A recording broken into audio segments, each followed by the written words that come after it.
राम राम हरे हरे हरे कृष्ण कृष्ण कृष्ण हरे हरे। बोला पुंडलिक वरदा हरी विठ्ठल श्री ज्ञानदेव तुकाराम पंढरीनाथ भगवान की जय। माऊली ज्ञानेश्वर महाराज की जय। जगद्गुरु संत श्रेष्ठ तुकाराम महाराज की जय। वाकेश्वर भगवान की जय। सर्व संतन की जय।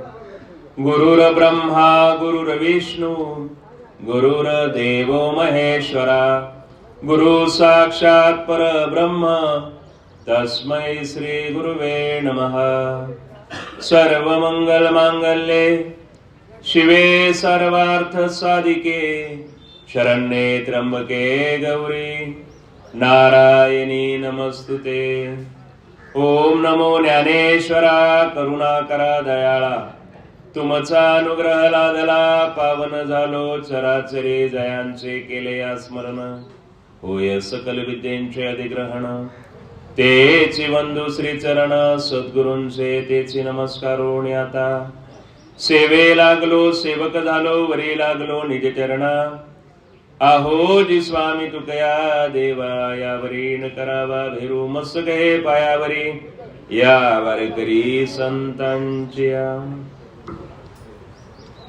यज्ञभूमी देऊन निज शिरा घडले मानवतेचे मंदिर नाही दयांच्या दहनभूमीवरील चिरा अनेक पंथी दिव्यत्वाची जेथ प्रचिती तेथे कर माझे जुळती तेथे कर माझे जुळती।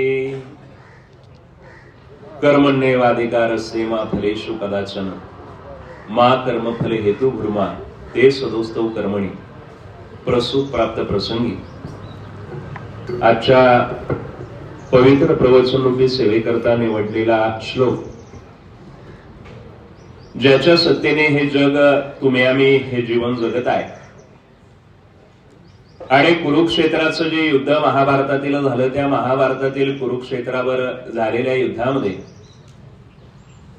अर्जुनाला गीता सांगण्याचं धाडस्य ज्यांच्या माध्यमातून झालं तो जगन्नियंता परमात्मा श्रीकृष्ण भगवान यांच्या भगवद्गीतेतील अध्याय क्रमांक 2 आणि श्लोक क्रमांक 47 आजच्या प्रवचनरूपी सेवेकरता निवडलेला असून यामधून जीवन जगत असताना तुमच्या आमच्या जीवनावर प्रभाव कशाचा तर आपल्या जीवनावर प्रभाव सांगितलेला आहे तो म्हणजे कर्मांचा।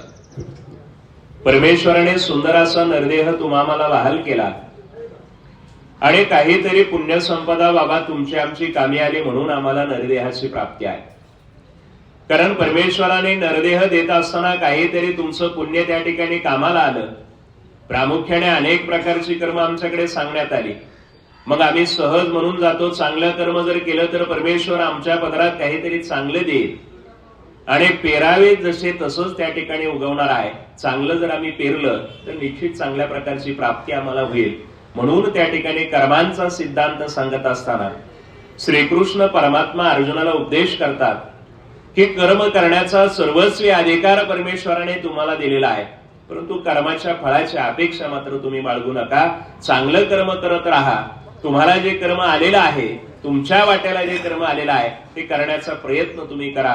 निश्चित त्यातून काहीतरी चांगलं तुमच्या बाबत घडेल आणि त्याचं फळ तुम्हाला प्राप्त होईल। परंतु यदा कदाचित फळाची अपेक्षा तुम्ही जर केली तर तशा स्वरूपातील फळ मिळेलच यात मात्र शंका आहे। असा सरळ सरळ भावार्थ आजच्या या श्लोकाचा आहे। तत्पूर्वी अल्पसा पर्याय आहे। आदर्श असणार आपलं पेड गावाने पेड गावातील अनेक वर्ष मुंबई नगरीमध्ये ज्यांचं वास्तव्य राहिलं आणि गावाला येत असताना देखील गावातील लोकांशी आपल्या नातेसंबंधातील लोकांशी ज्यांचे सलोख्याचे संबंध राहिले वयाच्या 75व्या वर्षी या जगाचा निरूप ज्यांना घ्यावा लागला सर्वांना परिचित असणारे कैलासवासी मारुतीदादा श्रीपती तळेकर या आदर्श पित्याचं दुःखद असं निधन झालं आणि हिंदू धर्मशास्त्राप्रमाणे त्यांच्या पिंडदानाचा अर्थात दशक्रिया विधीचा कार्यक्रम या ठिकाणी संपन्न होतो। मग अनेक प्रकारचे विधी करण्याची प्रथा परंपरा बाबा आमच्या हिंदू धर्मशास्त्रात त्या ठिकाणी शास्त्रात सांगितलेले आहे परंतु भाग बदलल्यानंतर आमच्या प्रथा परंपरा थोड्याशा बदलून जातात। परंतु प्रामुख्याने ज्यावेळेस आम्ही आमच्या उत्तर पुणे जिल्ह्याचा विचार करतो पिंडदानाच्या कार्यक्रमाला विशेष महत्व दिलं जातं। मग पिंडदान का करावं? पुण्यस्मरणाचे कार्यक्रम आपल्या आजूबाजूला होत असतात. आजही आमचा समाज 5.5 महिन्याचे कार्यक्रम करतो. वर्षश्राद्धाचा कार्यक्रम करणारा आमचा समाज आहे. दरवर्षी आमच्याकडे पितृ पंधरवडा येतो आणि त्या पितृ पंधरवड्यामध्ये आम्ही गेलेल्या आत्म्याला मोक्षाची गती मिळावी, गेलेल्या आत्म्याचं आम्हाला स्मरण राहावं म्हणून त्या ठिकाणी अन्नदान करणारा आमचा समाज आहे. आणि अलीकडच्या काळाचा विचार जर आम्ही केला तर आमच्याकडे दशकरेच्या घाटावर प्रवचन रूपी सेवेचा कार्यक्रम संपन्न होतो. आजही 5.5 महिन्याचा विधी जर कोणी आमच्या समाजात केला तर कथा कीर्तनांचे कार्यक्रम आमच्याकडे होतात. याला कारण म्हणजे अनेक प्रकारची दानं या ठिकाणी सांगितलेली आहे. आयुष्यात जर आम्ही दान धर्म केला तर निश्चित आमच्या जीवनामध्ये काहीतरी पोचपावती त्याची मिळाल्याशिवाय राहणार नाही. आणि मग जशा प्रकारे एखादी गोष्ट करण्यामागे आमचा हेतू आहे, तो करण्यामागचा हेतू आमचा काय असतो? आजही शेतकरी जीवनातील उदाहरण जर आम्हाला लक्षात घ्यायचं ठरलं, दरवर्षीप्रमाणे जून महिना आमच्याकडे येईल, पावसाचे दिवस आमच्याकडे येतात आणि माझ्या सातगाव पठारचा विचार ज्यावेळेस आम्ही करतो ना, दरवर्षी बाबा आम्ही बटाट्याचं पीक घेतो. मग बटाट्याचं पीक घेत असताना मनातील धारणा आमची काय सांगून जाते? यावर्षी 100 गट्टे बटाटे लावायचे.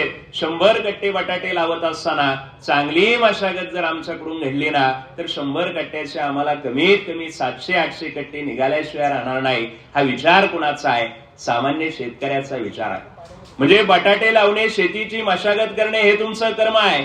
एखादा माणूस जर शाळेत शिक्षक असेल तर शिक्षणाचं काम मुलांना देणे हे त्याचं कर्म आहे. एखादी महिला माता भगिनी जर गृहिणी असेल तर घरातील काम उत्तमरित्या करणे हे तिचं कर्म आहे. शाळेत जाणारं एखादं लेकरू आहे, चांगल्या दर्जाचं शिक्षण घेणे आणि मग त्याच्यातून देवाने आणि स्वतःच्या कष्टाने जसं आपल्या पदरात पडेल तशी मार्क त्याला प्राप्त होतात. मग काहींच्या वाट्याला 70% येतील, काहींच्या वाट्याला 90% येतील. पूर्वीचा काळ थोडा सोडून द्या, परंतु आजच्या युगाचा विचार बाबा जर आम्ही केला ना तर 100% पडणारा विद्यार्थी सुद्धा आज आपल्याकडे आहे. तुमच्या काळात शिक्षणाची परिस्थिती कशी होती? शिक्षणाची परिस्थिती अशी होती, दररोजचा घरचा दिनक्रम करायचा, कुठेतरी रानावनात गुरांना घेऊन जायचं आणि जर शक्य झालं ना तर शिक्षण घ्यायचं. परंतु आमचा काळ थोडासा बदलून गेला. मग अलीकडच्या युगाचा विचार करत असताना आमच्याकडे अनेक प्रकारच्या भौतिक सुविधा आल्या. आजही आमचा मुंबईहून येणारा माणूस असेल, पूर्वीच्या काळी दुसऱ्या दिवशी जर दशकरी असेल तर आदल्या रात्री त्या ठिकाणी मुक्कामी यावं लागायचं. परंतु आज 4 वाजता निघालेला माणूस तळेकर परिवारातील या दादांच्या दशकरीच्या निमित्ताने 7:30 वाजता इथे हजर होतो. ही तुमची आमची प्रगती झाली. आणि मग प्रगतीच्या मार्गावर चालत असताना आमच्या रूढी परंपरा थोड्याशा बदलून गेल्या. परंतु आजही आम्हाला शास्त्राचा विचार करायचा आहे. आमचं शास्त्र आम्हाला काय सांगतं? आज आम्हाला संत महिमा काय उपदेश करून जातो? संतांचे विचार जर आम्ही आत्मसात केले, संतांनी सांगितलेल्या मार्गावर चालण्याचा प्रयत्न केला तर आज सुद्धा देव तुम्हाला प्राप्त होईल. फक्त त्यामध्ये येणारा जो प्रतिबंध आहे तो प्रतिबंध तुमच्या जीवनात आडवा येता कामा नये. मग देवाला प्राप्त करायचं ही सोपी गोष्ट आहे का? अनेक वेळा कथा कीर्तनांच्या कार्यक्रमाला जाणारा आमचा समाज आहे. समोर बसलेली अनेक मंडळी वारकरी संप्रदायातील आहेत. मग वारकरी संप्रदायातील अनेक प्रथा परंपरा आम्ही जपतो. संध्याकाळी नित्यनेमाने हरिपाठ करतो, आषाढी कार्तिकीच्या वारीला जातो, कथा कीर्तनांच्या कार्यक्रमाला हजर राहतो आणि दरवर्षी येणारा काकडा आम्ही चुकवत नाही. परंतु पुण्याईचा बॅलन्स आम्हाला टाकत राहायचा आहे. बाबा एक ना एक दिवस यश आल्याशिवाय राहणार नाही. हा पॉझिटिव्ह दृष्टिकोन आणि तुमच्या मनातील आत्मविश्वास गरजेचा आहे. मग अनेक वेळा आत्मविश्वास हा शब्द आमच्या कानी पडतो. पूर्वीच्या काळी संत विचारांचा जर आम्ही विचार केला तर आत्मज्ञान म्हणजे काय? आत्मज्ञान सुद्धा अलीकडच्या काळात पिढीला गरजेचं झालेलं आहे. आत्मज्ञान हा शब्द जर आम्ही आमच्या अलीकडच्या पिढीला जर सांगितला ना तर तो त्यांना फारसा समजणार नाही. परंतु माणूस ज्यावेळेस जन्माला येईल ना तो आत्मज्ञानाचा अधिकारी जर असेल तर त्याच्या जीवनात खऱ्या अर्थाने तथ्य आहे. अन्यथा संतांनी सांगितल्याप्रमाणे जन्माला आला आणि फक्त जर गेला ना तर त्याच्या जीवनात फारसा अर्थ सांगितला नाही. मग कर्म करत असताना आम्हाला काळजी काय घ्यायची? भगवान परमात्मा श्रीकृष्ण भगवान त्या ठिकाणी अर्जुनाला उपदेश करतो, चांगलं कर्म तुला करायचंय. महाभारतातील युद्ध आठवा. आजही समोर बसलेली अनेक मंडळी ज्येष्ठ आहेत. श्रावण महिन्यात आमच्याकडे पोथी होते. आजही आमच्याकडे गुरुचरित्र वाचलं जातं. गेल्या आठवड्यात आमच्याकडे दत्त जयंतीचा पर्व काळ झाला. हे शास्त्र आम्हाला काय सांगतं तर याच्यातून काहीतरी आम्हाला शिकायचंय.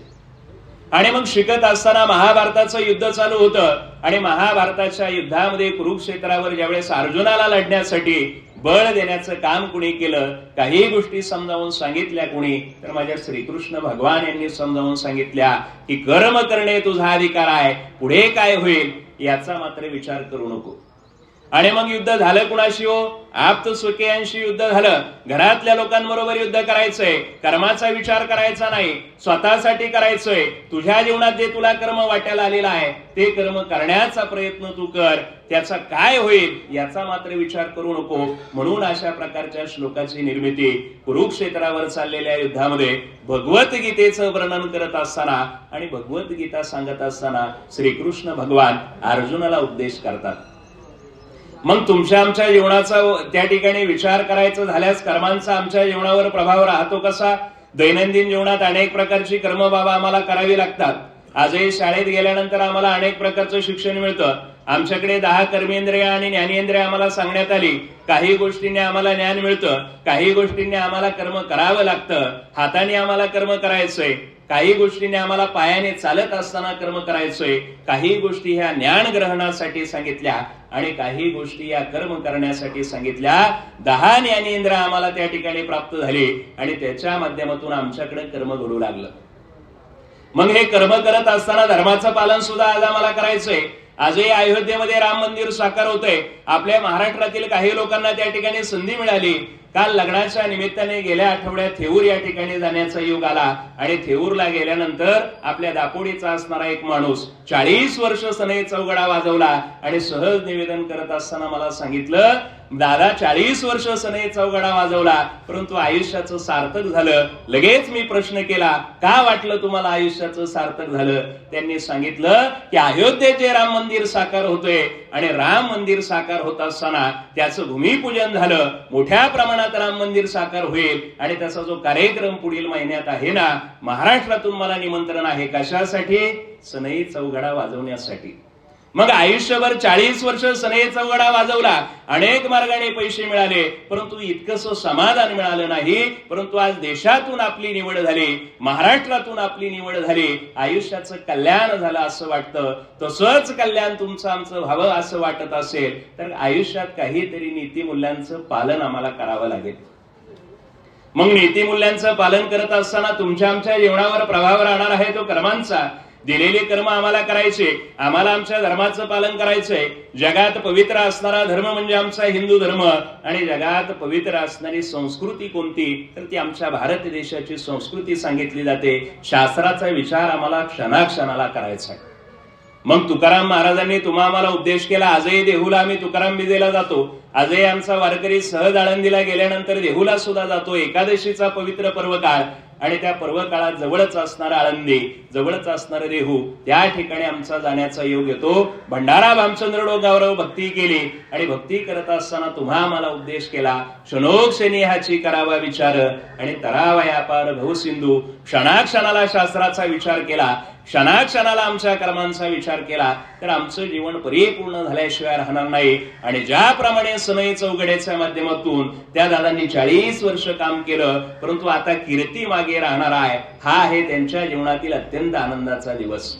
मग तुमच्या जीवनातही तुम्हाला जर वाटत असेल आपली कीर्ती मागे राहावी कुणासारखी, माऊलींसारखी, संत श्रेष्ठ तुकाराम महाराजांसारखी आणि 350 वर्षापूर्वी ज्यांनी हिंदवी स्वराज्याची स्थापना केली ना त्या छत्रपती शिवाजी महाराजांसारखी, तर आम्हाला आमच्या आयुष्यात नीतिमूल्यांचा वापर करावा लागेल, आम्हाला सेवाभाव आत्मसात करावा लागेल आणि आमचं शास्त्र समजावून घेत असताना आमच्या मुलाबाळांना चांगले संस्कार करावे लागतील. आणि असं ज्या दिवशी आमच्याकडून घडेल ना, हे कर्म ज्यावेळेस आम्ही चांगलं करू त्या कर्माचं फळ आम्हाला प्राप्त होईल. अनेक प्रकारची कर्म आमच्याकडे सांगण्यात आली. त्या कर्मांवर प्रभाव कशाचा आहे तर देव त्या ठिकाणी आम्हाला देण्याचं काम करतो परंतु स्वीकारत असताना अनेक वेळा नैसर्गिक आपत्ती येऊ शकते किंवा अनेक वेळा त्याच्यात अडथळे येऊ शकतात. मग शेतकरी दरवर्षी चांगल्या भावनेने पेरण्याचं काम करतोय, कधी कधी नैसर्गिक आपत्ती येईल, कधी कधी एखादा लहान लेकरू 10वीच्या परीक्षेला बसलेला आहे, 10वीच्या परीक्षेला बसल्यानंतर 9वी पर्यंत बाबा पहिला क्रमांक आलेला आहे परंतु यदा कदाचित कर्म धर्म संयोगाने 10वीचा पेपर आला आणि 10वीच्या पेपरच्या दिवशी तो मुलगा जर आजारी पडला ना तर त्याला त्याचं फळ त्या ठिकाणी चांगलं मिळणार नाही. त्याला कारण म्हणजे त्याच्या जीवनात नकळत काहीतरी अडचण येईल. हा प्रभाव कशाचा आहे तर प्रारब्ध कर्म, संचित कर्म आणि क्रियामान कर्म 3 कर्मांच्या रूपाने तुमचं आमचं जीवन व्यतीत होत असतं. आजही परमेश्वराने नरदेह आम्हाला बहाल केला, परंतु त्याबरोबर काही गोष्टी शाश्वत सत्याच्या तुम्हा आम्हाला कळणे गरजेचं आहे. परमेश्वराच्या हातात जन्म देणे आहे, परमेश्वराच्या हातात त्या ठिकाणी मृत्यूची वेळ आहे. परंतु या मधील जो काळ आहे तो काळ कसा जगायचा हे ज्याचं त्याने ठरवायचं. शाश्वत सत्य ज्या दिवशी तुमच्या लक्षात येईल ना, तो दिवस तुमच्या आयुष्यातील शेवटचा गोड दिवस झाल्याशिवाय राहणार नाही. आणि म्हणून संत श्रेष्ठ तुकाराम महाराजांनी अभंगाच्या माध्यमातून तुम्हा आम्हाला उपदेश केला की आयुष्यातील शेवटचा दिस त्यांचा गोड झाला, याच साठी केला होता अट्टास शेवटचा दिस गोड व्हावा. किंवा आपलं जे मरण आहे ते मरण डोळ्यासमोर पाहण्याचं काम कोण करतोय, तर संत श्रेष्ठ तुकाराम महाराज करताय. आणि मग संत श्रेष्ठ तुकाराम महाराजांनी आपलं मरण समोर पाहिलं. याला कारण म्हणजे जीवनामध्ये कोणतीच इच्छा आकांक्षा आता शिल्लक राहिली नव्हती. आपुले मरण पाहिले म्या डोळा, तो झाला सोहळा अनुपम्य, आणि आनंदे दाटली तिन्ही त्रिभुवनी, सर्वात्मकपणे भोग झाला. जीवनामध्ये कोणता भोग उरला नाही, जीवनामध्ये कोणतीच इच्छा आकांक्षा उरली नाही. आता माझं जे जीवन आहे ना, ती मी देवाला समर्पित करतो. जगाचं कल्याण करण्याचा प्रयत्न केला. संत आपल्या आयुष्यामध्ये काय करतात, तर जगाचं कल्याण व्हावं हा हेतू त्या ठिकाणी संतांचा असतो. म्हणून अनेक पसायदानांची आणि संत साहित्याची निर्मिती झाली. मग शास्त्रामध्ये आमच्याकडे किती प्रकारचं साहित्य सांगितलं जातं. आजही आमच्याकडे 4 वेद सांगितले जातात, आपणा सर्वांना परिचित आहेत. ऋग्वेद आमच्याकडे सांगितला जातो, अथर्ववेद आमच्याकडे सांगितला जातो, सामवेद सुद्धा आपणा सर्वांना परिचित आहे, आणि यजुर्वेद सुद्धा परिचित असणारे अनेक तत्ववेत्ते या भारतभूमीत जन्माला आलेले आहेत. आणि मग पंचमवेद निर्माण केला कुणी, तर पंचमवेद आमच्या संत श्रेष्ठ तुकोबरायांनी गाथेच्या माध्यमातून निर्माण केला. आमच्याकडे 4 वेद सांगितले गेले. 4 वेद, 6 शास्त्र, 18 पुराण, 108 उपनिषद, 2 महाकाव्य ज्यामध्ये रामायण आणि महाभारत. ज्या महाभारताचा प्रसंग आपल्या जीवनामध्ये डोळ्यासमोर ज्या वेळेस येतो ना, तर आपल्याला अनेक पात्र आठवतात. आणि पूर्वीच्या काळापासून महाभारत आम्हाला टीव्हीवर पाहण्याचा आमचा प्रसंग आहे. आणि मग अशा प्रकारची संत संपदा आमच्याकडे ज्यावेळेस उपलब्ध आहे, ग्रंथ संपदा आमच्याकडे उपलब्ध आहे, आम्हाला मार्गदर्शन करणारी ज्येष्ठ मंडळी आहेत, तरी देखील नकळत आमच्या हातून कर्म चुकतात. आणि नकळत कर्म चुकल्यामुळे दशरथ राजाच्या जीवनामध्ये काय प्रसंग आला हे काही वेगळं सांगण्याचं तुम्हाला कारण नाही. दशरथ राजाच्या हातून नकळत कर्म चुकलं, आणि तो त्याचा असणारा जो बाण आहे ना, तो श्रावण बाळाला ज्यावेळेस लागतो, त्याचा शाप त्याला प्राप्त झाला.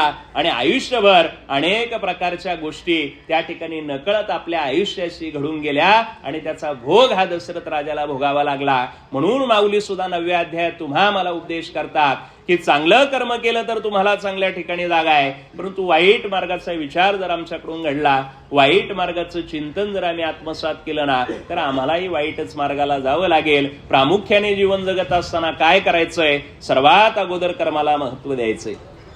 माऊली 9व्या अध्यायामध्ये तुम्हा मला उपदेश करून गेले. आघा कर्म जे उरावे तेथीही सुख दुःखी फळावे, आणि तया ते भोगावया यावे देहा एका. जशा प्रकारचं कर्म तुम्ही कराल तशा प्रकारचं फळ तुम्हाला प्राप्त होईल. परंतु या श्लोकाचा विचार करत असताना श्रीकृष्ण परमात्मा त्या ठिकाणी सांगून गेले की कर्म करण्याचा सर्वस्वी अधिकार तुम्हाला आहे. कर्मण्येवाधिकार असते मा फलेषु कदाचन, मा कर्मफल हेतू भुर्मा ते सदोस्तव कर्मणे. परंतु कर्माच्या फळाची अपेक्षा बाळगू नका. चांगलं काम करत राहा, एक ना एक दिवस यश आल्याशिवाय राहणार नाही. मग चांगलं काम करत असताना आमच्या जीवनात आम्हाला काय काय गोष्टी गरजेच्या आहेत. आजही आम्हाला चांगलं काम करण्यासाठी सर्वात अगोदर महत्वाची गोष्ट म्हणजे आमच्या आईवडिलांचे चांगले संस्कार गरजेचे आहेत. आणि हे संस्कार आम्हाला मिळतील केव्हा, त्या ठिकाणी संत श्रेष्ठ तुकाराम महाराजांनी सांगितल्याप्रमाणे आमच्या जीवनात संबंधाने आम्हाला क्षणाक्षणाला विचार करावा लागेल. मग पहिल्यांदा विचार करायचा आहे कशा संबंधाने, पहिल्यांदा विचार करायचा आमच्या देहा संबंधाने.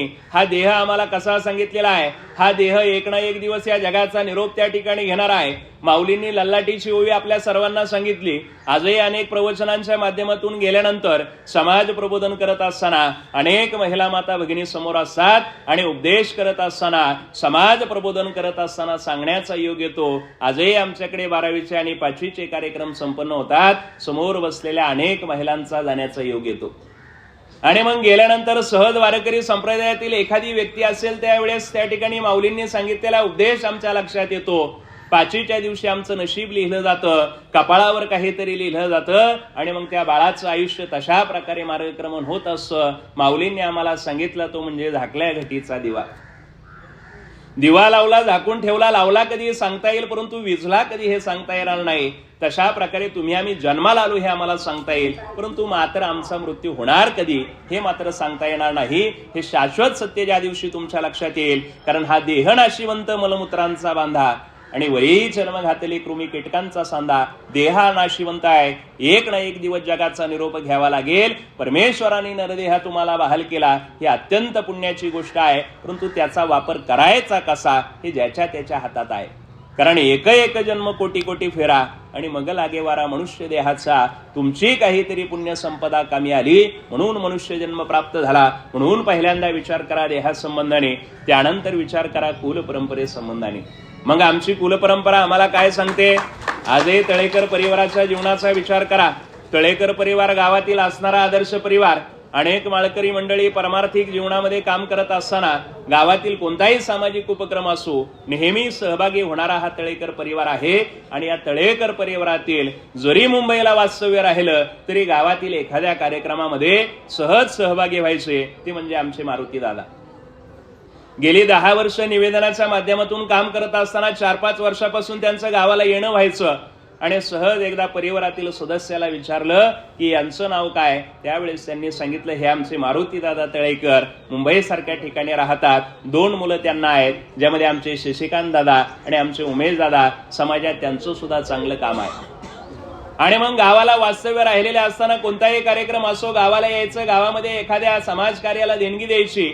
अशा पद्धतीमध्ये सगळ्यात मिळून मिसळून राहणारा हा तळेकर परिवार. परंतु एक ना एक दिवस या जगाचा निरोप आम्हाला घ्यायचा आहे. आणि हा निरोप घेत असताना परमेश्वराने आम्हाला जन्म दिला, परंतु परमेश्वराने आम्हाला त्या ठिकाणी मृत्यूला सुद्धा सामोरं जायचंय हे मात्र परमेश्वर नकळत आम्हाला सांगून गेला. तशा प्रकारे जीवनाचा प्रवास करत असताना कैलासवासी मारुतीदादा श्रीपती तळेकर वयाच्या 75व्या वर्षी या जगाचा निरोप घ्यावा लागला.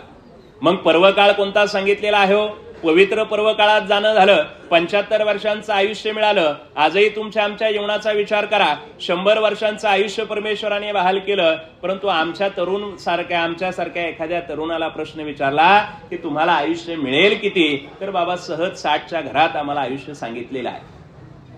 आणि म्हणून हे जीवन जगत असताना काही नीतिमूल्यांचा वापर जर आम्ही केला, आम्ही जर आमच्या शरीराचा विचार केला, आम्ही जर चांगलं खानपान घेण्याचा प्रयत्न केला आणि आम्ही जर जे करतोय ना ते परोपकाराने आणि संतांच्या विचाराने करण्याचा प्रयत्न केला तर एक परिपूर्ण आयुष्य जगल्याची खात्री आम्हाला झाल्याशिवाय राहणार नाही. अध्याय क्रमांक 2 आणि श्लोक क्रमांक 47 मध्ये या ठिकाणी श्रीकृष्ण परमात्मा अर्जुनाला उपदेश करतात. अर्जुनाची अनेक नावं त्या ठिकाणी सांगितलेली आहेत. देहाच्या गावाली जन्म मृत्यूच्या सोहळ्या ना म्हणून धनंजया जियापरी, म्हणजे धनंजय म्हणून त्या ठिकाणी संबोधन झालं. आणि अर्जुनाला उपदेश करत असताना अध्याय क्रमांक 2 आणि श्लोक क्रमांक 47 आजच्या प्रवचन रूपी सेवेकरता ज्याची निवड करण्यात आली. कर्मण्येवाधिकार असते मा फलेषु कदाचन मा कर्मफल हेतू भूर्मा ते सदोस्तव कर्मणी. कर्म करण्याचा अधिकार बाबा तुम्हाला आहे, परंतु कर्माच्या फळाची अपेक्षा बाळगू नका. आणि अशा प्रकारे आपल्या जीवनाचा प्रवास झाला तर एक परिपूर्ण जीवन जगल्याची खात्री आम्हाला झाल्याशिवाय राहणार नाही. आणि निश्चित तुमचा शेवटचा दिवस गोड झाल्याशिवाय राहणार नाही. तळेकर परिवारातील एक ज्येष्ठ व्यक्तिमत्व कैलासवासी मारुतीदादा श्रीपती तळेकर, वय वर्ष 75. या दादांचं दुःखद असं निधन झालं. आणि त्यांच्या जाण्याने तळेकर परिवारामध्ये जी पोकळी निर्माण झालेली आहे, मग आमचा शशिकांत दादा असेल, आमचा उमेश दादा असेल, गावामध्ये मोठा असणारा तळेकर परिवार, गोकुळासारखा नांदणारा हा परिवार, आणि या परिवारातील मारुतीदादांच्या जाण्याने परिवारामध्ये जी पोकळी निर्माण झालेली आहे ही पोकळी भरून काढण्याची क्षमता परमेश्वर त्यांना देव. अशाच प्रकारच्या सद्भावना या ठिकाणी व्यक्त करत असताना ज्यांच्या माध्यमातून या प्रवचन रूपी सेवेचा योग या ठिकाणी प्राप्त झाला, तळेकर परिवाराचे असणारे सदस्य, मग शशिकांत दादा असतील, उमेश दादा असतील, त्याचप्रमाणे इंजिनियर म्हणून कार्यरत असणारे आमचे मित्र आदरणीय श्रीधर दादा तळेकर असतील, आणि अनेक वर्ष ट्रान्सपोर्ट व्यवसायामध्ये काम करत असताना अनेक माणसं जोडण्याचं काम ज्यांनी केलं ते शरद दादा तळेकर आणि समस्त तळेकर परिवार यांच्या माध्यमातून हा प्रवचन रूपी सेवेचा योग माझ्यासारख्या सर्वसामान्य वारकरी भक्ताला या ठिकाणी प्राप्त झाला. त्या आपल्या सर्वांच्या चरणावर नतमस्तक होऊन परमेश्वराला एवढीच विनंती करतो की हे परमेश्वरा, तुझ्या चरण कमळाजवळ मारुती दादांना आढळ स्थान दे. झालेली प्रवचन रूपी सेवा आपल्या सर्व संत सज्जन मायबापांच्या चरणी अर्पण करून याच ठिकाणी सेवेला पूर्ण विराम देतो. एकदा सर्वांनी प्रेमाने भजन करूया. तुकाराम तुकाराम.